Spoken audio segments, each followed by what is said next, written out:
Oke, gua akan membahas 9 benchmark yang ditetapkan sama di Indonesian Idol season 12 yang menurut gua sekiranya akan cukup sulit disamai, apalagi dilalui oleh calon juara Idol di season berikutnya.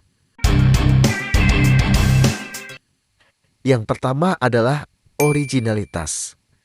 Salma sudah menetapkan bahwa seorang juara idol itu harus benar-benar original. Nah, cara gampang untuk menilai seorang penyanyi itu apakah dia original atau tidak dengan melihat dan mendengar dia bernyanyi.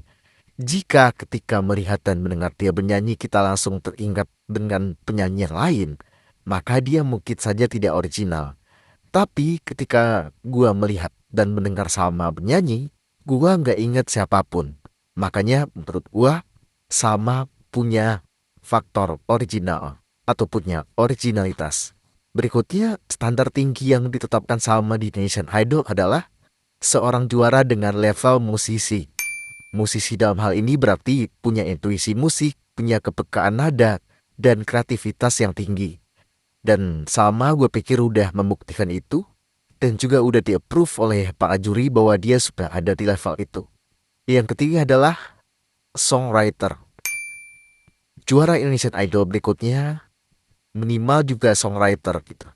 Mungkin ini terdengar gampang ya, karena semua orang mungkin mengira kalau mereka bisa bikin lagu, tapi apakah semua orang bisa bikin lagu yang benar dan bagus? Nah, jawabannya jelas enggak. Dan selama di Indonesian Idol, Salma itu udah 2 kali memperkenalkan lagu ciptanya sendiri, yaitu Intro dan Rumah, dan dua-duanya bagus dan sempat trending juga dua-duanya. Standar yang berikutnya adalah seorang juara idol harus mampu menguasai banyak genre. Dan Salma selama penampilannya di Indonesian Idol season 12, dia tuh membawakan lebih dari 12 genre musik. Dan ini tidak mudah ya, karena bisa saja nantinya seorang juara idol mungkin ketika dia membawakan genre lain, itu tidak sebagus genre yang memang dikuasainya. Sedangkan Salma, dia membawakan, ya itu tadi, lebih dari 12 genre musik dan semuanya bagus. Dan menurut gua ini sebuah standar yang sangat sulit untuk dilewati ya. Berikutnya, menguasai alat musik. Memang selama tampil di Spectacular Show, Salma belum pernah tampil dengan alat musik. Tapi di audisi dia sempat memperlihatkan kebolehannya dalam bermain gitar. Dan ini kemudian juga diakui oleh Anang di podcastnya Anang ya, bahwa kemampuan bermain gitar Salma itu udah di atas rata-rata lah. Artinya lebih dari sekedar bisa.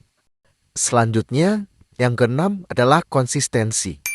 Ini juga sebuah standar yang cukup sulit dilalui. Karena kita ingat betul bahwa Salma setiap pekannya seringkali menyuguhkan penampilan yang berkelas. Bahkan Judika pernah memuji bahwa dia adalah kontestan paling konsisten dengan penampilan yang selalu menanjak tiap minggunya.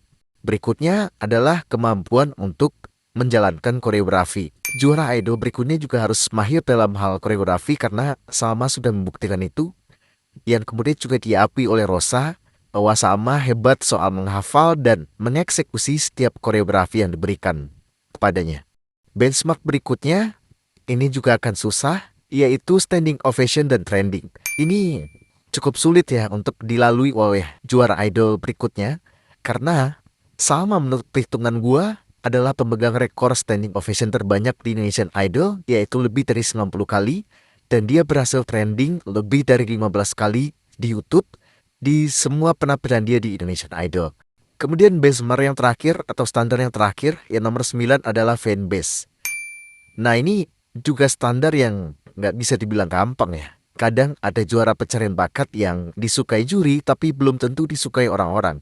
Ujung-ujungnya si juara ini jadi tenggelam karena tidak ada support system yang solid ya setelah kompetisi.